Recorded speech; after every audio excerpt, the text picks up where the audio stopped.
Bonjour la famille, Jambo Mbote, Bento Abuki Mbote Keno la famille. Donc aujourd'hui nous allons parler d'un sujet qui est très intéressant. Comment devenir chrétien? Alors pour devenir chrétien, c'est quelque chose de très simple.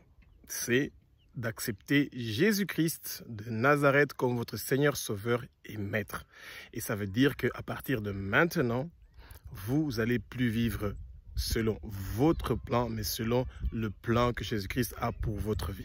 Alors, vous venez de prendre une décision qui est très grande dans votre vie et une très bonne décision. Pourquoi? Parce que une fois que vous êtes plus vivant physiquement ici au monde, donc sur notre terre, eh ben, il y a une vie après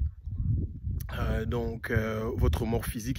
Il y a votre âme qui continue à vivre. Et le travail parfait que Jésus-Christ de Nazareth a fait sur la croix, celui de mourir pour nous ôter de notre péché, ça veut dire que vous avez accepté de suivre Jésus-Christ de Nazareth. Alors, c'est quelque chose c'est un travail parfait que le Seigneur a fait sur la croix. Ça veut dire que il est venu, il a quitté son trône, il est venu sur terre. Il a marché sur terre, il est mort sur la croix de Golgotha, il est ressuscité après 3 jours. Il a les clés de l'enfer et de la mort et il est assis à la droite du Père.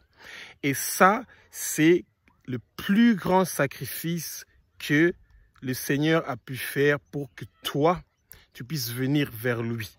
Donc le fait que toi, tu es un chrétien, ou que tu veux devenir un chrétien, ça veut dire que déjà dès ta naissance, ou avant même ta naissance, le Seigneur était déjà en train d'attirer vers lui. Le Seigneur était déjà en train de t'attirer vers son Église. Et il continue à travailler tous les jours pour que tous les âmes qui le veulent viennent vers lui, viennent vers son Église. Alors, quand tu dis que tu veux devenir chrétien, ça veut dire que tu acceptes d'arrêter de faire les péchés. Ça veut dire que tu es en train de te repentir. Et tu vas chercher maintenant à suivre Jésus-Christ de Nazareth pour le connaître personnellement et qui se révèle à toi. Et la seule façon de pouvoir le faire, c'est dans la prière et dans la méditation de la parole chaque jour. Donc, c'est quand tu es en train de lire la Bible chaque jour. Et c'est la seule façon de pouvoir réussir à suivre ce que le Seigneur veut que tu fasses pour lui. Ce que le Seigneur veut que tu fasses pour son royaume. Ce que le Seigneur veut que tu puisses contribuer dans l'avancement de son royaume. Vous voyez? Vous vous rappelez? La parole nous dit que la moisson, elle est grande, mais il y a peu d'ouvriers. Ça veut dire on a besoin de beaucoup de gens qui vont continuer à travailler dur pour l'avancement du royaume de Jésus-Christ de Nazareth. Vous voyez comment le monde est en train de s'abîmer. Il y a des guerres, il y a des problèmes, il y a des gens qui sont en train de devenir addicts à la drogue, à la masturbation, à la pornographie, à la guerre, au mensonge, à la politique, à beaucoup de choses.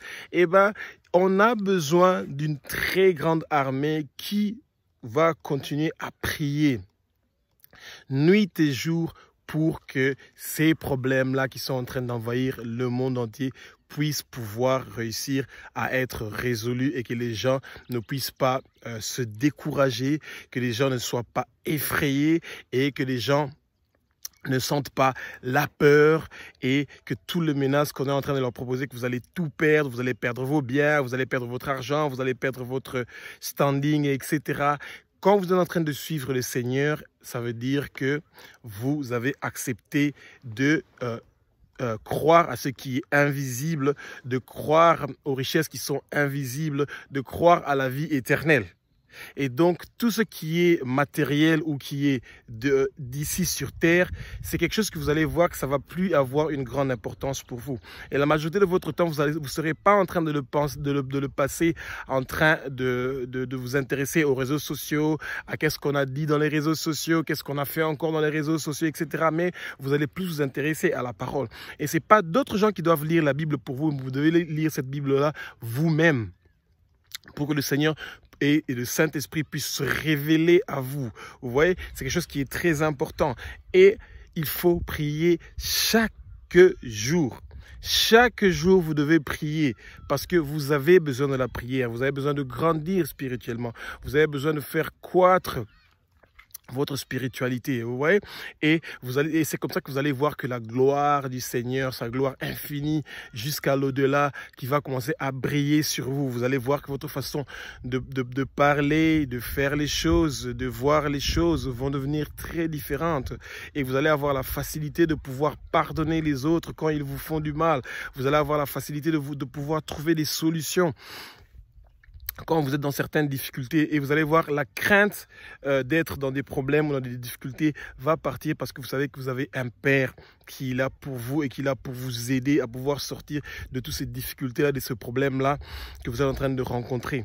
Et ce qui est sûr est que en acceptant de devenir chrétien, ça ne veut pas dire que tous les problèmes du monde que vous aviez sont terminés du tout. Parce que tant que vous êtes sur terre, il y a des épreuves que nous sommes en train de traverser et qui nous rend solides, qui nous rend durs pour que nous puissions encore une fois continuer à montrer que le Seigneur a fait un travail qui est parfait sur la croix, celui de nous libérer. Parce que le fait de devenir chrétien, ça veut dire que vous avez la liberté. Vous n'êtes plus esclave de tous ces occultistes, de tous ces satanistes et de ces gens-là qui sont en train de chercher à nuire à votre vie, à nuire à la vie de votre famille et qui sont en train de chercher à vous dérouter de la vie de prière, à vous dérouter donc du Seigneur. Donc vous voyez, donc devenir chrétien, c'est accepter que Jésus-Christ a fait le sacrifice suprême, celui de verser son sang sur la croix. Vous voyez? Et donc, vous avez besoin de ça. Et vous avez vraiment besoin de continuer donc à travailler dur maintenant pour commencer maintenant à changer votre caractère, à fuir le péché. Et il y a un combat qui va commencer dans vos pensées et avec votre intelligence. Il y aura beaucoup de péchés que vous allez chercher à abandonner, mais que vous devez demander au Seigneur de vous soutenir, de vous donner la force, de vous donner le courage, de vous donner l'endurance, de ne pas être effrayé, de ne pas être découragé pour pouvoir affronter ça, parce que c'est des péchés qui ne peuvent pas quitter votre vie comme ça par vos propres efforts. Non, vous avez besoin de Jésus-Christ de Nazareth pour que ces péchés-là puissent quitter votre vie. Vous voyez? Donc c'est ça qui est très important. Et demandez au Seigneur de vous dire c'est quoi son plan pour vous.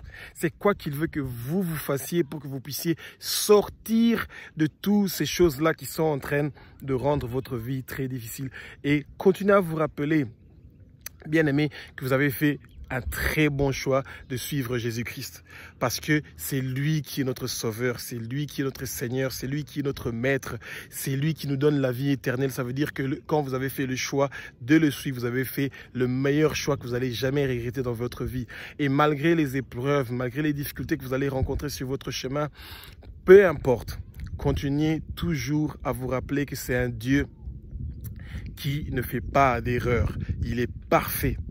Et sa bonté et son amour est illimité. Il est en train de vous serrer dans ses bras. Il est en train de vous donner son amour. Il est en train de vous montrer son amour. Il a un amour qui est infini parce qu'il est le roi des rois. Il est le Seigneur des seigneurs. Il est l'Éternel des armées. Il est celui qui est en train de se battre pour vous.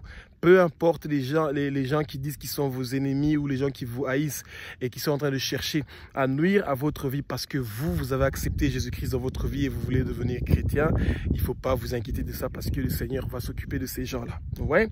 Et votre souhait, ça ne doit pas être celui que les gens qui vous veulent du mal parce que vous avez fait ce choix-là de devenir chrétien, qui sont devenus vos ennemis. Au contraire, votre comportement, votre caractère, votre façon d'être sera ce qui va les motiver, eux aussi, à pouvoir suivre ce chemin-là. Et nous n'avons aucun pouvoir ou aucune influence que nous pouvons avoir sur quelqu'un pour qu'il puisse devenir chrétien, du tout. C'est quelque chose que le Seigneur a déjà choisi. C'est comme le Seigneur a déjà aussi choisi des gens qui vont déjà pas devenir chrétiens et qui vont pas l'accepter comme sauveur dans leur vie. Vous voyez? Donc, c'est des choses que vous devez donc accepter la volonté du Seigneur et accepter qu'il est souverain. Et le fait que vous êtes en train de regarder cette vidéo, ça veut dire déjà que vous avez senti cette voix-là qui vous a toujours parlé, cette voix-là qui vous a toujours convaincu et que peut-être vous étiez en train de résister et cette voix-là continue à vous parler et continuera à vous parler parce que vous êtes sur le bon chemin.